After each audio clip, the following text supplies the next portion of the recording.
September 1942. The English countryside of Somerset transformed overnight as the first waves of American soldiers arrived in preparation for the eventual liberation of Europe. In the villages surrounding the newly established bases, British families opened their doors to these young men from across the Atlantic, expecting camaraderie and shared purpose against a common enemy. The Americans came with chocolate, chewing gum, and the promise of reinforcement that Britain desperately needed after 3 grueling years standing alone against the German regime. What neither the British civilians nor many of the American soldiers themselves anticipated was that along with tanks, aircraft, and supplies, the United States military would attempt to export an entirely different kind of warfare to British soil, one fought not against the German armed forces, but against the very principles of equality that the conflict claimed to defend. Before we dive into this story, make sure to subscribe to the channel and tell me in the comments where you're watching from. It really helps support the channel. What unfolded in the English towns and countryside between 1942 and 1945 would reveal a clash of cultures so profound that it threatened the alliance itself, exposing contradictions at the heart of the conflict effort and forcing ordinary British citizens to become unexpected champions of principles their supposed allies claimed to be defending. The arrival began in earnest during the spring of 1942. Private David Thompson from Atlanta, Georgia, stepped off the transport ship at Liverpool, part of the 8th Air Force deployment. Beside him marched Corporal James Williams from Detroit, Michigan, assigned to the same bomber group. Both men wore the same uniform, carried the same gear, and had sworn the same oath to defend democracy against totalitarian aggression. The critical difference that would define their entire experience in Britain was the color of their skin. By late 1942, over 150,000 American service members had arrived in Britain. Approximately 10%, around 15,000 soldiers, were African American. Serving in segregated units as the United States military remained strictly divided by race. These men had been assigned to support roles, quartermaster battalions, transportation companies, engineering units, and construction teams. Despite facing discrimination at home, they had volunteered or been drafted to serve their country in its fight against the German regime's ideology, seemingly unaware of the bitter irony that their own military practiced its own form of enforced separation. Lieutenant Colonel Samuel Henderson of the United States Army arrived in Bristol with specific instructions from his superiors. His orders went beyond establishing base operations and coordinating with British military command. He carried documents outlining policies for what the American command called maintaining proper military discipline and order, guidelines that essentially attempted to impose American racial segregation practices onto British soil. Henderson's first meeting with the Bristol City Council in October 1942 began cordially enough. He thanked the British officials for their cooperation in housing American troops, praised the resilience of the British people, and outlined logistics for the expanded American presence. Then he moved to what he termed sensitive matters requiring local cooperation. Henderson said with careful phrasing, "We appreciate that Britain has different social customs, but our military operates under specific regulations regarding our colored troops. We would be grateful if local establishments could respect our military's organizational structure. When our men have leave time, it would be helpful if public houses, dance halls, and restaurants could institute certain policies to prevent incidents that might damage military cohesion." The council members exchanged glances. Councilman Arthur Bradshaw, a veteran of the previous world conflict, leaned forward. His hands, weathered from years of manual labor before entering public service, rested flat on the table. Bradshaw said, his voice measured but firm, "Colonel Henderson, I want to ensure I understand your request correctly. Are you asking British establishments to refuse service to some of your soldiers based solely on their race?" Henderson shifted in his seat, clearly uncomfortable with the directness. He had expected the polite deference that American officers sometimes encountered from British officials grateful for American support. Instead, he faced direct confrontation. Henderson said, "It's a matter of military regulation and preventing conflict between our troops. Our colored and white soldiers are accustomed to certain separations back home. Mixing them in social settings overseas has led to unfortunate incidents." Bradshaw's face flushed, his voice rising. Around the table, other council members nodded in agreement with what he was about to say. Bradshaw said, "Colonel, my son lies buried in France from the last conflict. We are currently being subjected to nightly air raids from the German regime. British cities have been reduced to rubble. We have implemented strict rationing where even small children receive limited food portions. But I can assure you of one thing.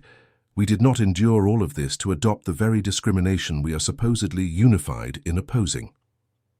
The tension in that Bristol council chamber represented a fracture that would widen throughout the British Isles over the next 3 years. The American military command had fundamentally miscalculated British social attitudes and the depth of British resistance to imported discrimination. Military historian Captain Robert Morrison documented in his official reports that American commanders issued guidelines to British civil authorities in dozens of towns hosting American bases.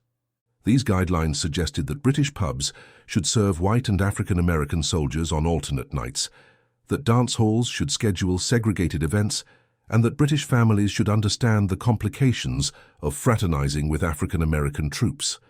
The British response ranged from polite refusal to outright defiance.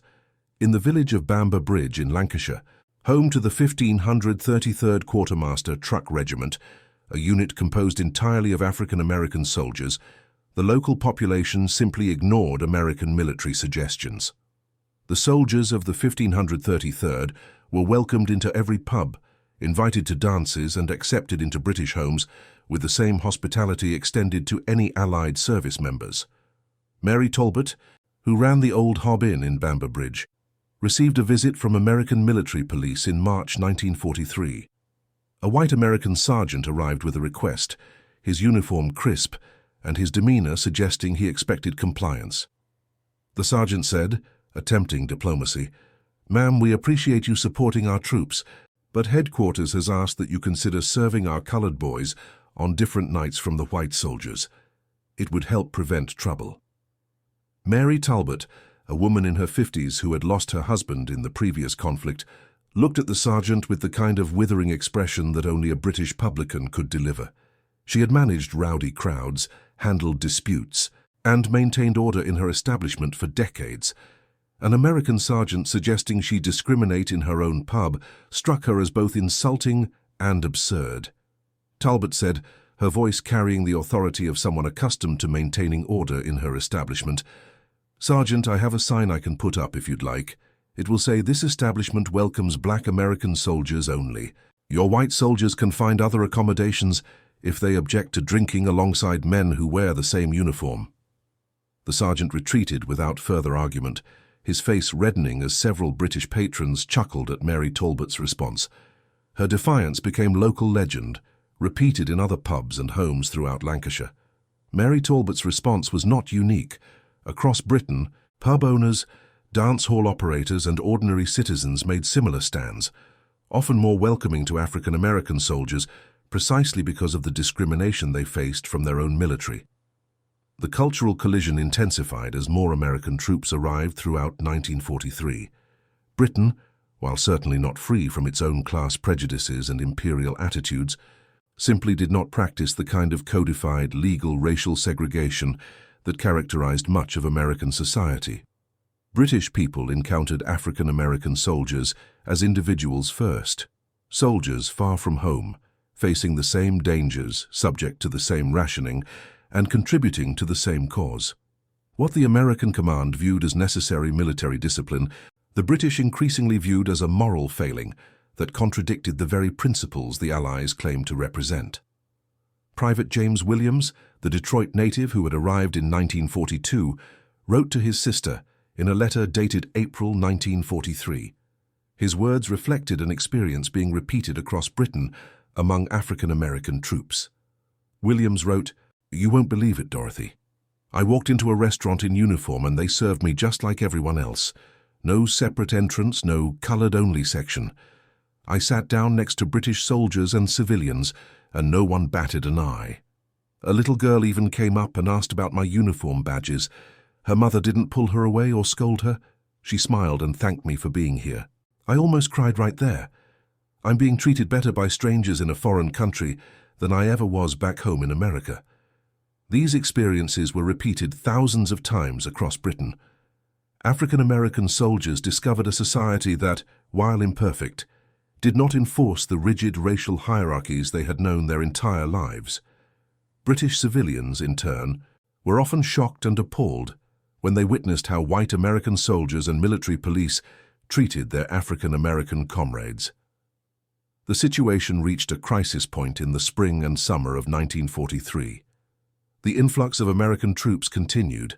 By June 1943, over 1 million American service members were stationed in Britain.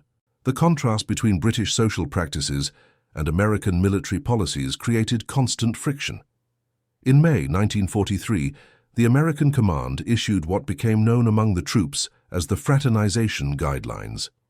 These official documents recommended that British families should not invite African American soldiers into their homes, suggested that romantic relationships between British women and African American soldiers created complications, and requested that local authorities help enforce separation of troops during leave periods. The British government's response, while officially diplomatic, essentially ignored these requests. No official policies were implemented to support American segregation practices. The British War Office, when pressed by American commanders, issued polite but firm statements that British civilians were free to associate with any Allied service members as they saw fit, and that British establishments operated under British law, which contained no provisions for racial discrimination. This governmental stance reflected genuine public sentiment. British newspapers began publishing stories about the treatment of African American soldiers, often with barely concealed criticism of American practices. The Manchester Guardian ran an article in June 1943 titled "Democracy's Contradiction," which observed, "We find it curious that soldiers who have traveled thousands of miles to defend freedom are themselves denied basic dignity by their own command. British citizens have warmly welcomed all American troops, and we see no reason to treat men differently based on arbitrary physical characteristics." The editorial sparked responses from readers across the political spectrum, most supporting the newspaper's position. Letters flooded in from British civilians describing positive experiences with African American soldiers and expressing dismay at American military policies. One letter from a British school teacher in Yorkshire read, "I have had the pleasure of meeting several American colored soldiers at community events. They have been unfailingly polite, kind to children, and grateful for any hospitality offered. The suggestion that we should treat these men differently from other soldiers strikes me as contrary to every value we claim to be defending."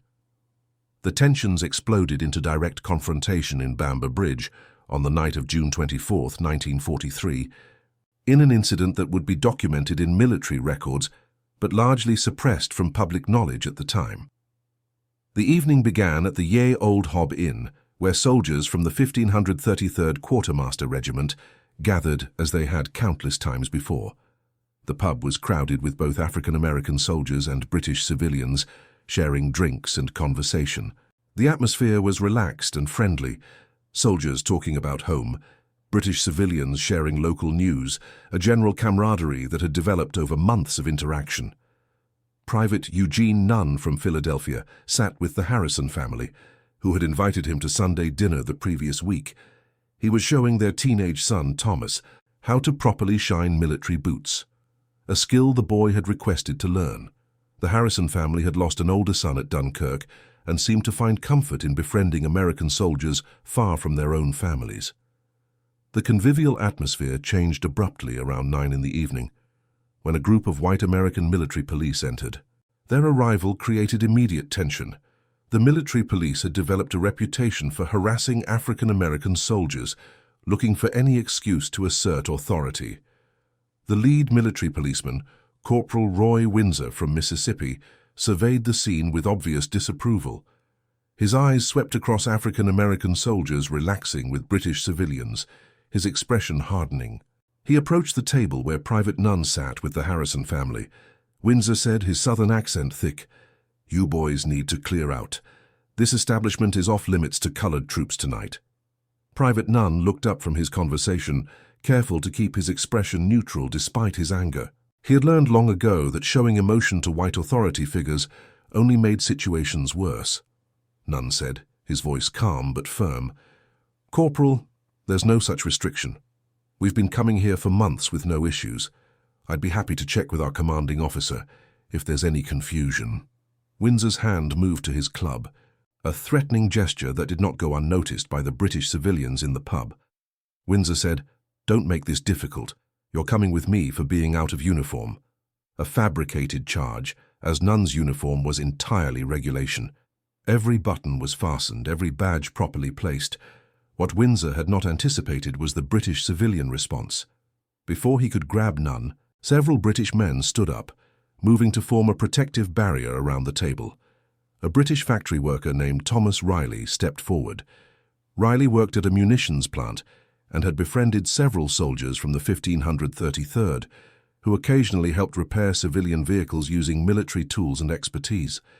Riley said, his northern accent cutting, "The soldier isn't going anywhere unless he wants to. This is a British pub on British soil, and these men are our guests. We don't appreciate foreign police harassing people in our establishments." The confrontation escalated rapidly. More military police arrived, attempting to arrest African-American soldiers on various pretexts: imagined uniform violations, claims of disrespect, invented curfew violations. The British civilians physically interposed themselves, preventing the arrests. African-American soldiers, emboldened by British support and tired of constant harassment, refused to submit to what they viewed as unjust authority. Mary Talbot, the pub owner, attempted to defuse the situation by asking the military police to leave, stating they were disrupting her establishment and harassing her customers. Her request was ignored. Within an hour, the incident had expanded beyond the pub. Military police called for backup from white American troops stationed nearby, claiming they were facing a riot and needed reinforcement. African-American soldiers from the base, hearing that their comrades were being threatened, armed themselves, not with issued weapons which they did not have access to as support troops, but with whatever they could find. Some grabbed tools, others picked up stones or bottles. British civilians sided overwhelmingly with the African-American soldiers, viewing the military police as the aggressors. The confrontation lasted several hours, spreading through several streets of the small village. Shots were fired, though accounts differ on who fired first and whether the initial shots were warning shots or aimed at people. By the time British civil authorities and senior American officers arrived to restore order, several soldiers on both sides had been wounded. Extensive property damage had occurred, and the fundamental contradiction at the heart of American military policy had been exposed in the most dramatic way possible. The immediate aftermath of the Bamba Bridge incident saw military investigations and courts-martial. Several African-American soldiers faced charges, though the evidence often contradicted the charges. British civilian witnesses testified on behalf of the African-American soldiers, describing the military police as the instigators. This British testimony complicated the American military's preferred narrative of the incident as a discipline problem rather than a civil rights confrontation. The long-term impact was more profound than any individual court-martial. News of British civilians standing with African-American soldiers against American military police spread rapidly through both British and African-American communities. African-American soldiers at other bases heard detailed accounts from comrades who had witnessed or participated. British civilians discussed the incident in pubs, at markets, in homes, and their sympathy lay overwhelmingly with the African-American soldiers. The American command faced an impossible situation. They could not effectively enforce segregation policies in a host country whose population actively opposed them. British civilian resistance was not passive. It was active, vocal, and increasingly organized. In August 1943, a group of British members of Parliament submitted questions in the House of Commons about American military policies on British soil. While the government's official responses remained diplomatically vague to avoid straining the alliance, the mere fact of parliamentary inquiry sent a clear message to both American command and British civilians. Tom Dryburgh, a Labour member of Parliament, known for his progressive views, stood in Commons and asked, Can the Minister assure this House that no British establishments are being pressured to adopt discriminatory practices against any Allied service members based on race, and that His Majesty's government will protect the right of British citizens to extend hospitality to all Allied troops without discrimination? The Minister's response was carefully worded to maintain diplomatic relations while making the British position clear. The Minister said, "His Majesty's government maintains that all Allied service members are welcome in Britain and that British law does not recognise or permit discrimination in public accommodations based on race. Any social arrangements are matters for individual proprietors, but we neither encourage nor support policies of segregation. We value the contributions of all Allied forces to our common cause and expect they will be treated with the respect and dignity they deserve while on British soil." The statement, though diplomatic, represented an official repudiation of American military requests for British cooperation with segregation. It emboldened British civilians and establishment owners to continue their resistance. For African American soldiers, the British experience was transformative in ways both immediate and long-lasting. Thousands of men who had never experienced being treated as full equals in their own country suddenly found themselves welcomed, respected, and valued by British civilians. Sergeant William Thompson from Mississippi wrote in his diary in September 1943, capturing an experience that would reshape his entire understanding of himself and his place in the world. Thompson wrote, "Today I was invited to Sunday dinner by a British family, the Robertsons. They have 2 sons serving overseas with British forces. They set a place for me at their table like I was their own family. The mother, Mrs. Robertson, insisted I take seconds of everything, apologizing that rationing meant she couldn't offer more. She had saved sugar rations to make a small cake in honor of having a guest. After dinner, the father asked my opinion on the progress of the conflict, listening to my thoughts like they mattered, like I was someone worth consulting. Their daughter showed me photographs of her brothers and asked about my family back home with genuine interest.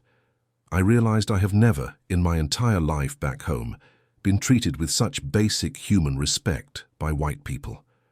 It has changed something in me that cannot be unchanged. I will never accept less again. I cannot go back to what I was before I knew this was possible." These experiences radicalized a generation of African American soldiers. Men who returned to the United States after the conflict would form the backbone of the civil rights movement, carrying with them the undeniable knowledge that the segregation they faced at home was not inevitable, natural, or necessary. It was a choice, and it could be different. The British civilians who welcomed African American troops were also transformed. Many had never encountered people of African descent before the American arrival. Their direct experiences contradicted racist propaganda and challenged their own unexamined assumptions. Margaret Blackwood from Cornwall, a woman in her 30s who worked as a librarian, befriended several African American soldiers stationed near her village. She wrote in her journal in November 1943, documenting her evolving understanding.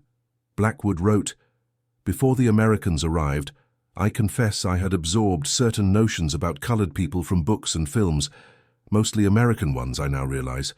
These portrayals presented them as childlike, simple, requiring guidance from white people.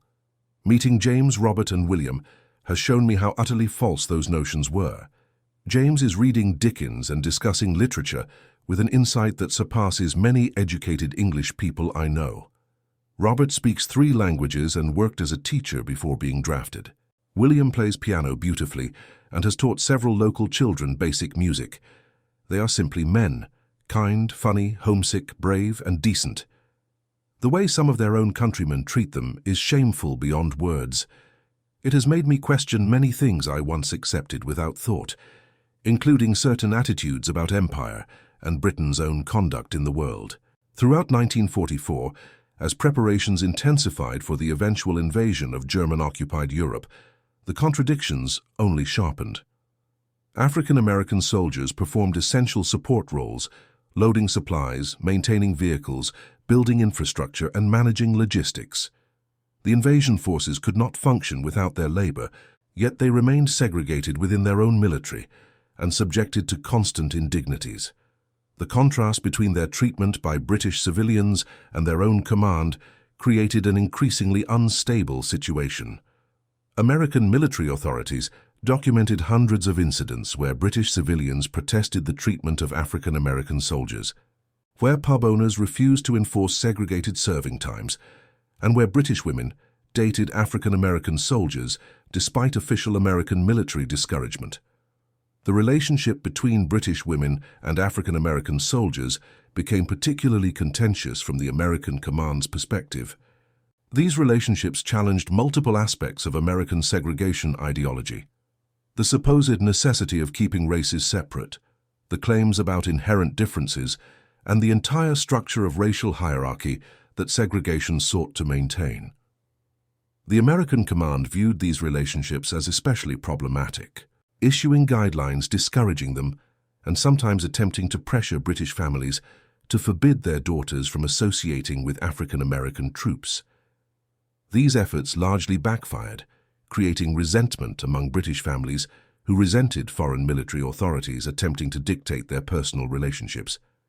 Eleanor Simmons, a British woman from Kent who worked as a nurse, met Sergeant Robert Johnson from Chicago at a community dance in February 1944. Their relationship developed over several months of conversation, walks, and attendance at local events, when American military police attempted to discourage the relationship by suggesting to Eleanor's father that his daughter was making an inappropriate choice. The response was not what they anticipated. Eleanor's father, a veteran of the previous conflict who walked with a pronounced limp from old injuries, confronted the military police who had approached him. Mr. Simmons said, his voice tight with anger, "My daughter is an adult woman of good judgment who has spent the past 4 years saving lives in hospital wards while bombs fell around her. She has shown more courage and contributed more to this conflict than most people will in their entire lives. The man she has chosen to spend time with is a sergeant in the United States Army who has conducted himself with nothing but honor and respect. I will not be instructed by foreign military police about whom my daughter may or may not associate with.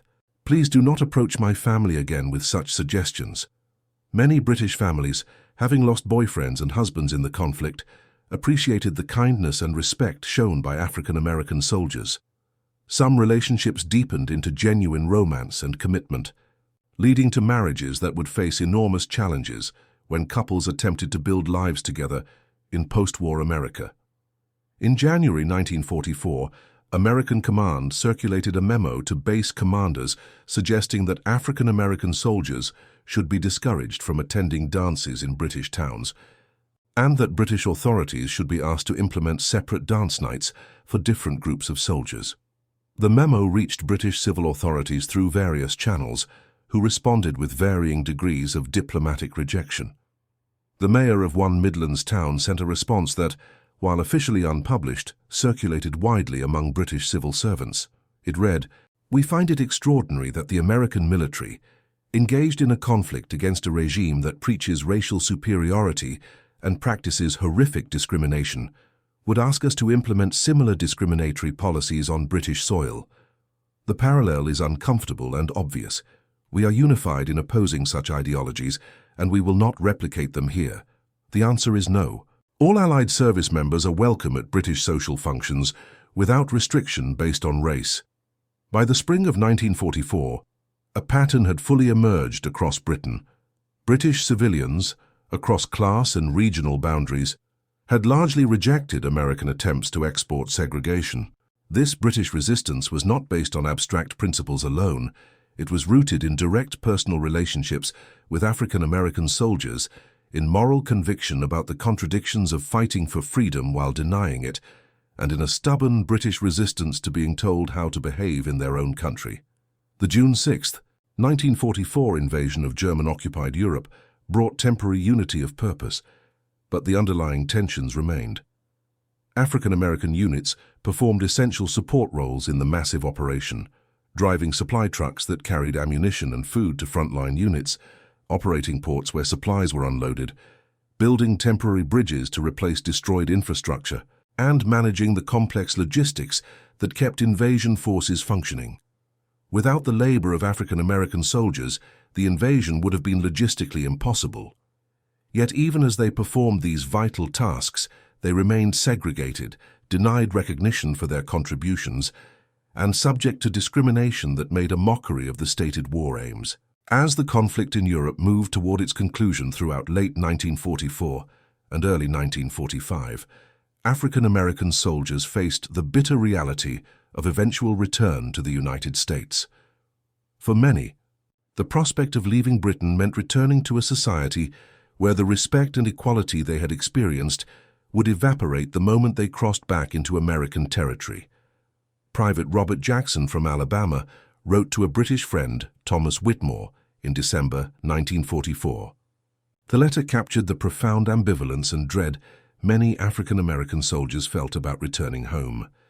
Jackson wrote, "Thomas, I dread going home in ways I cannot fully express. Here in Britain, I'm treated like a man. I can walk into any establishment and be served. Children smile at me on the street. People listen when I talk and consider what I say based on its merit, not my skin color. I've been invited into British homes and treated like family. Back home in Alabama, I'll be forced to the back of the bus, refused service at restaurants, and threatened for looking a white person in the eye. I can be beaten or worse for perceived disrespect to white people.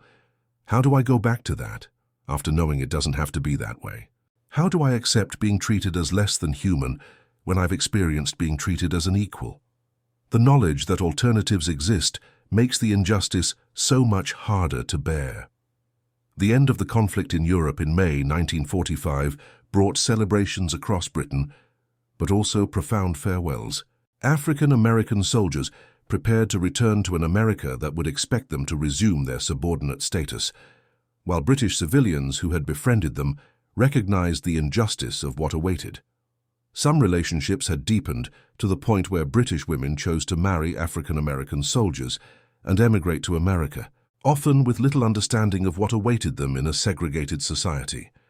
These women faced enormous challenges: rejection by American white society, economic discrimination, social isolation, and the task of raising mixed-race children in a country that legally and socially enforced racial hierarchy. Others maintained correspondence for years, a transatlantic connection built during extraordinary times. Letters crossed the ocean for decades in some cases, British civilians and African American soldiers maintaining friendships that had formed under wartime circumstances. The historical impact of this cultural collision extended far beyond the immediate post-war period. African American veterans returned home changed in fundamental ways. They had experienced an alternative reality where they were treated with basic human dignity. This experience fueled determination to challenge segregation at home. Many veterans became active in civil rights organizations. The National Association for the Advancement of Colored People saw increased activism from veterans who had experienced British society.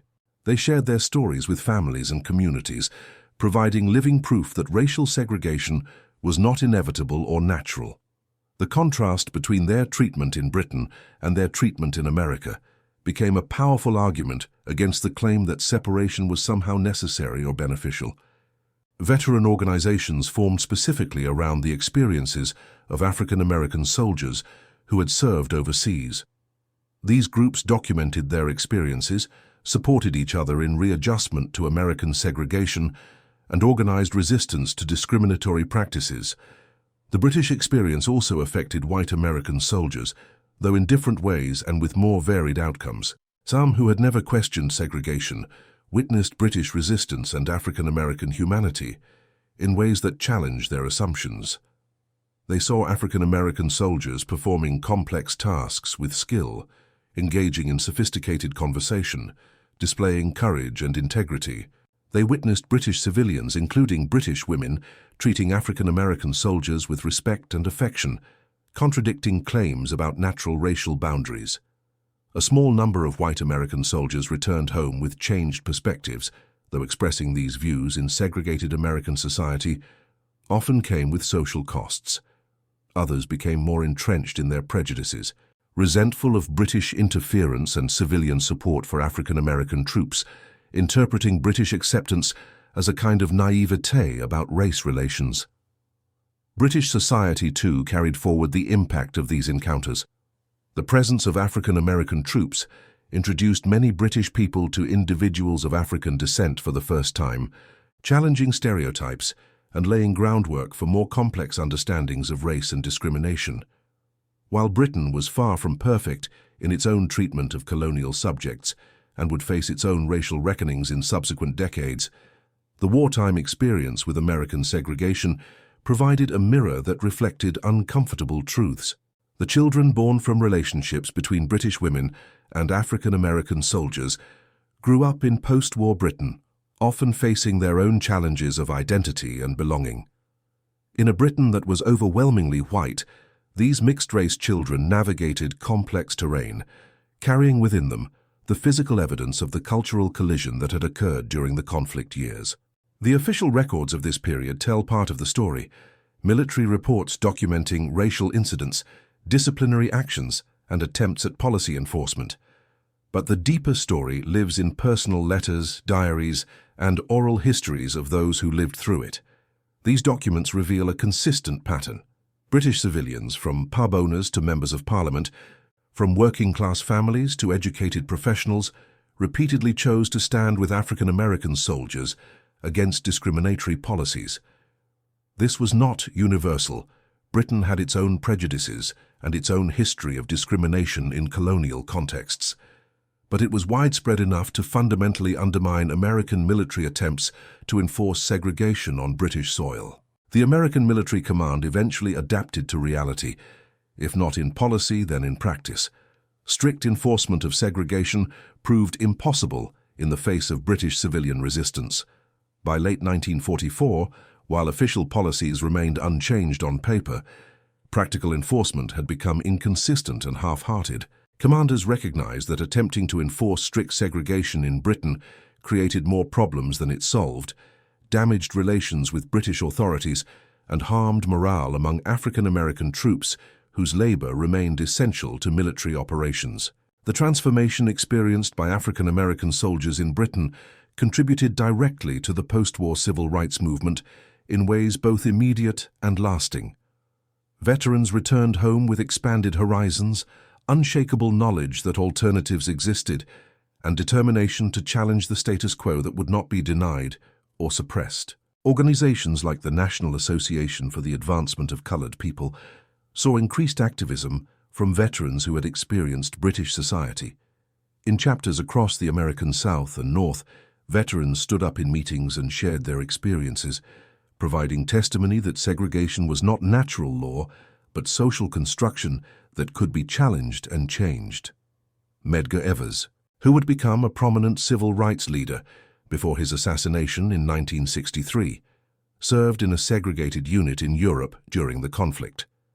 His experiences overseas, including interactions with European civilians who treated him with respect, contributed to his determination to fight segregation upon his return. He later stated that he had returned from the conflict fighting for freedom abroad, determined to achieve freedom at home. Countless other veterans, whose names did not become famous, but whose actions were no less significant, brought similar determination back to their communities. They refused to move to the back of buses, demanded service at establishments that tried to turn them away, registered to vote despite threats and violence, and raised their children with the knowledge that the racial hierarchy they faced was not inevitable. One of the most poignant legacies appeared in the children born from relationships between British women and African-American soldiers. These mixed-race children grew up in post-war Britain, often facing their own challenges of identity and belonging in a society that was overwhelmingly white and had limited experience with racial diversity outside of colonial contexts. Joyce Stone, born in 1945 to a British mother and an African-American soldier father who returned to the United States before learning of her existence, grew up in Liverpool.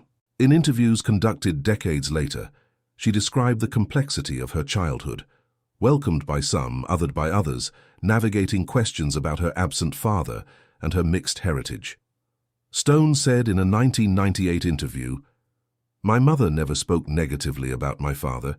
She told me he was a good man, a kind man, who had treated her with respect and tenderness." She explained that he had to return to America, and she had no way to contact him after he left. Growing up in Liverpool in the 1950s, being mixed race was unusual. Some people were kind, others cruel, but my mother's love and the support of my grandparents gave me foundation. I grew up knowing I was the product of something genuine, even if circumstances prevented it from lasting. Thousands of similar stories existed across Britain, children growing up with British mothers and absent African American fathers, carrying within them the physical evidence of relationships that had challenged racial boundaries during extraordinary times. Some fathers never knew of their children's existence, separated by ocean and circumstance before pregnancies were known. Others maintained contact through letters, sending support when possible, remaining connected across impossible distance.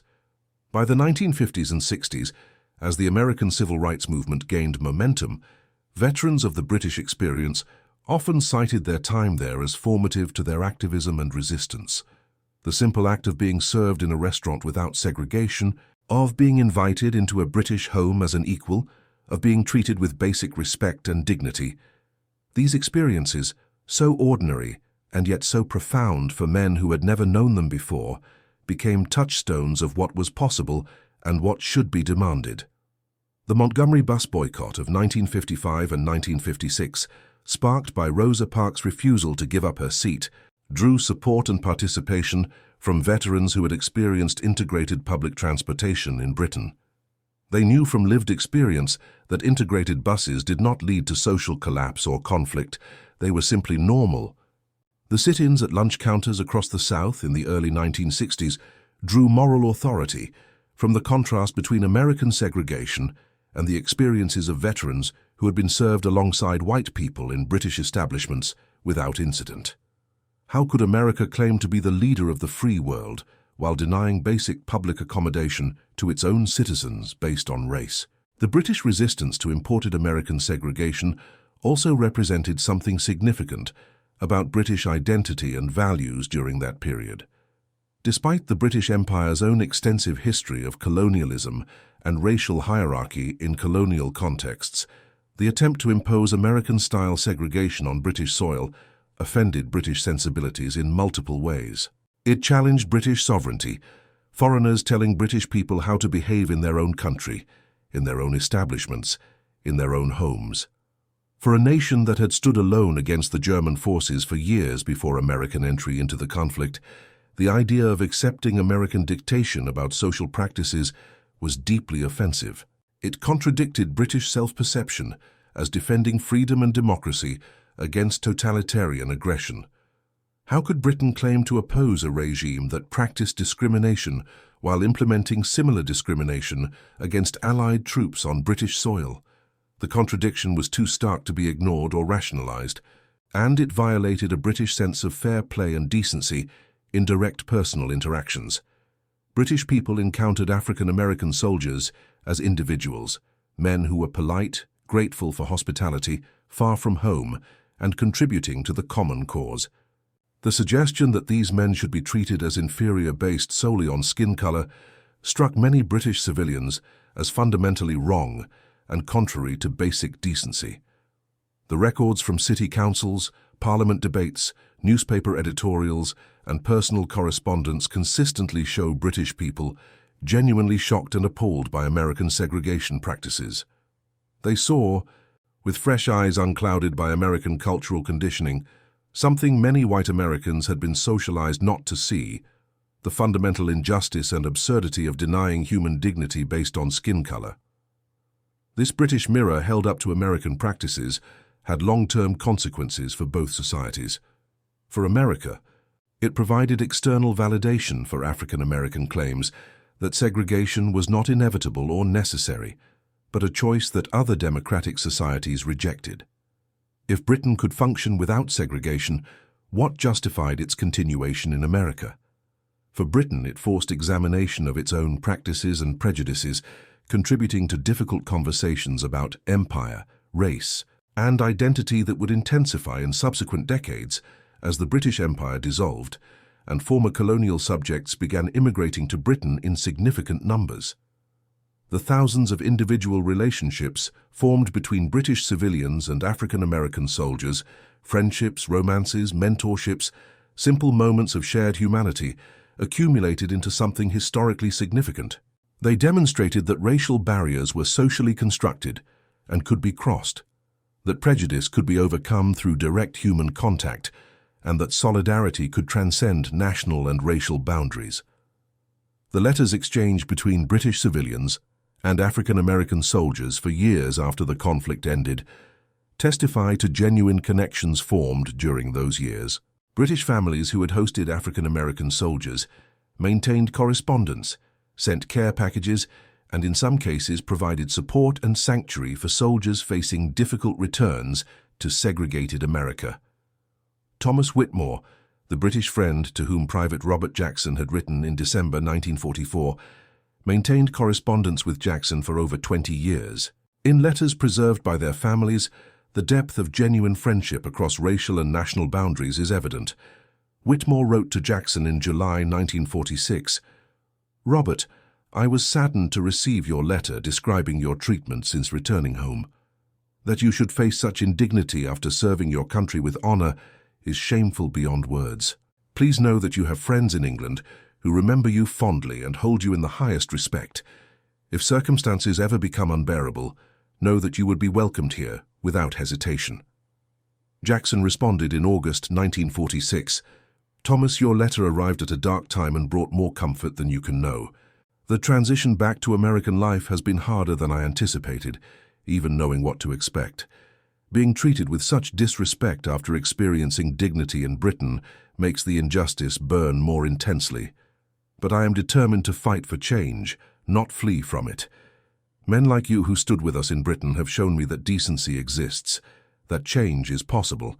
I carry that knowledge forward.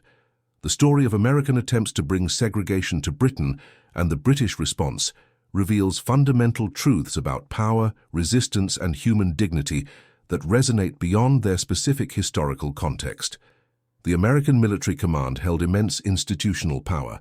They controlled where troops were stationed, how military police operated, and what policies governed military conduct. They had the backing of a powerful government and military machine. But they could not control how British civilians chose to respond, how pub owners chose to serve customers, or how British families chose to welcome soldiers into their homes. This distributed resistance, thousands of individual acts of welcome, acceptance, and defiance, ultimately proved more powerful than institutional policy. The American command could issue guidelines and regulations, but they could not force British compliance. They could discipline African-American soldiers for fraternizing with British civilians, but they could not prevent British civilians from seeking out their company. They could attempt to segregate social spaces, but British proprietors simply refused to cooperate, and British civil authorities declined to enforce American preferences. The limits of institutional power in the face of grassroots resistance became clear. The American military adapted, not because they abandoned segregationist ideology. Official policies remained unchanged, but because maintaining strict segregation in Britain had become practically impossible and diplomatically damaging. For the African-American soldiers who experienced this, the lesson was profound and lasting. They learned that their own dignity did not depend on white American acceptance.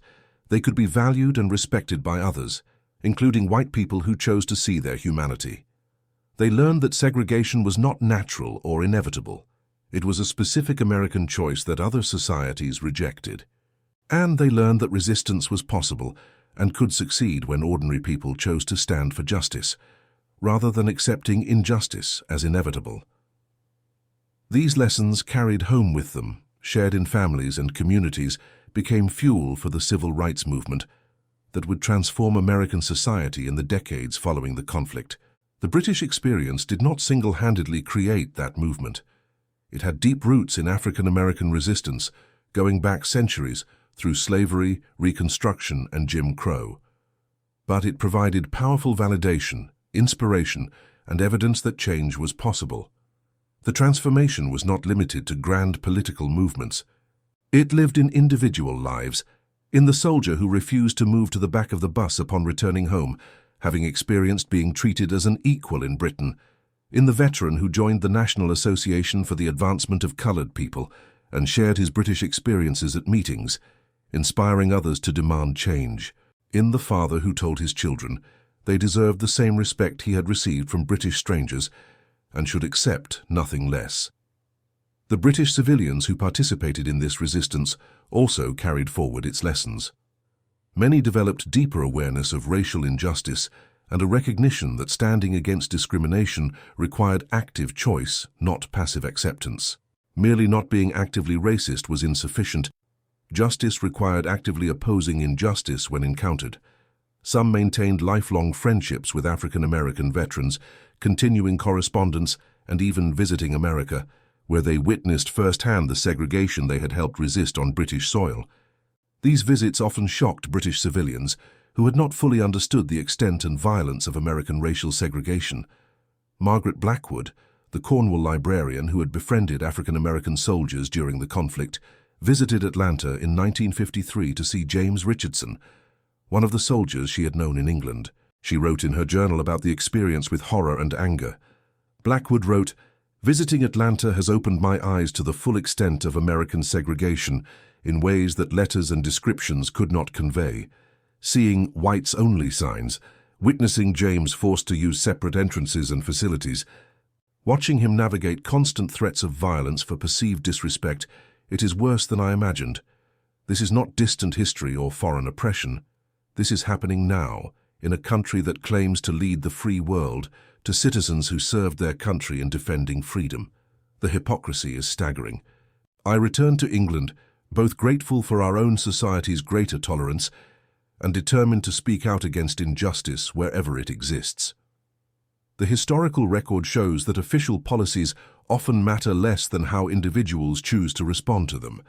The American military's segregation policies existed on paper throughout the conflict years, backed by the full authority of military command, but their practical impact in Britain was severely limited by British civilian resistance. Institutional discrimination requires cooperation to function effectively. It needs people to follow unjust rules, to enforce unjust policies, to look away from injustice. When that cooperation is withheld, when pub owners refuse to segregate, when families refuse to discriminate in their hospitality, when civilians actively support those being discriminated against, institutional policies lose much of their power. This dynamic would be repeated in the American civil rights movement itself, where discriminatory laws and practices were challenged not only through legal action, but through thousands of individual acts of resistance, sitting at lunch counters, riding buses, registering to vote, marching despite threats. The British experience during the conflict provided an early template of how grassroots resistance could undermine institutional discrimination. By the time the last American troops departed Britain in the months and years following the conflict's end, something fundamental had shifted for those who participated in this encounter. African American veterans carried home experiences that could not be erased or forgotten. British civilians carried forward relationships and understandings that changed how they viewed race and discrimination. And the American military had learned that its segregation policies, while enforceable within its own bases through direct command authority, could not be successfully exported to a host country whose population rejected them. The full story remained largely suppressed in official histories for decades. American military records documented incidents as discipline problems rather than civil rights confrontations. British records, focused on the broader conflict effort and maintenance of the alliance, gave limited attention to racial dynamics among American troops. The perspectives of African American soldiers and British civilians who participated in these events were rarely included in official accounts, deemed marginal to the main narrative of military operations and diplomatic relations. Only in later decades, as historians began examining personal papers, oral histories, and previously overlooked documents, did the full picture emerge. Researchers discovered letters, diaries, photographs, and testimonies that revealed the depth and significance of the cultural collision between American segregation and British resistance. The story revealed layers of complexity, not a simple narrative of British virtue versus American racism, but a complicated encounter between different societies, each with its own contradictions, that produced unexpected resistance, transformation, and long-term consequences neither anticipated. British society had its own hierarchies, its own prejudices, its own history of discrimination in colonial contexts. The same Britain that resisted American segregation on its soil maintained colonial rule over millions of people of color, often treating colonial subjects as inferior and denying them full rights. This contradiction did not escape notice. Some African American soldiers commented on it, noting that Britain seemed more willing to treat individual African Americans with respect than to grant equality to colonial populations. Yet the specific encounter between American segregation and British civilian response produced genuine resistance and solidarity that had real historical impact. British civilians did not have to welcome African American soldiers into their homes, but many did. Pub owners did not have to refuse American military requests for segregated service, but many did. British families did not have to stand with African American soldiers against American military police, but at Bamber Bridge and elsewhere, they did. These choices mattered. They provided African American soldiers with experiences that transformed their understanding of what was possible. They demonstrated that resistance to injustice could succeed, and they created relationships and connections that endured beyond the immediate circumstances. The relationships between British civilians and African American soldiers represented something rare and powerful, genuine human connection across barriers of nationality, race, and wartime circumstance. In the midst of global conflict, occupation, rationing, and uncertainty, ordinary people chose to see each other's humanity and act accordingly. British families sharing scarce food with soldiers far from home despite their own deprivation. African American troops offering friendship and assistance to British civilians enduring hardship despite their own struggles with discrimination. Pub owners standing against pressure from powerful military authorities to maintain principles of equal treatment despite potential consequences. Council members refusing to implement discriminatory policies despite diplomatic pressure. These acts, modest in themselves when considered individually, accumulated into historical significance when considered collectively. They challenged the inevitability of discrimination, demonstrated the possibility of alternatives, and provided evidence that resistance could succeed. They offered participants, both British civilians and African American soldiers, glimpses of what a more just society might look like and strengthened determination to work toward it. The children and grandchildren of these participants inherited stories that shaped their understanding of justice, resistance, and human dignity. British families passed down accounts of American soldiers who became like family members, of standing against discrimination despite pressure, of friendships that crossed racial boundaries in ways that challenged prevailing assumptions. African American families heard from fathers and grandfathers about being treated as equals in a foreign land, about British civilians who stood with them against their own command, about experiencing dignity that was denied at home. These stories became part of family law, shaping how subsequent generations understood their own worth and what they should demand from society. These stories became part of family law, community memory, and eventually historical record. They preserved testimony that segregation was not inevitable, that ordinary people could resist injustice, and that different societies made different choices about how to treat human beings. And that concludes our story. If you made it this far, please share your thoughts in the comments. What part of this historical account surprised you most? Don't forget to subscribe for more untold stories from World War II, and check out the video on screen for another incredible tale from history. Until next time.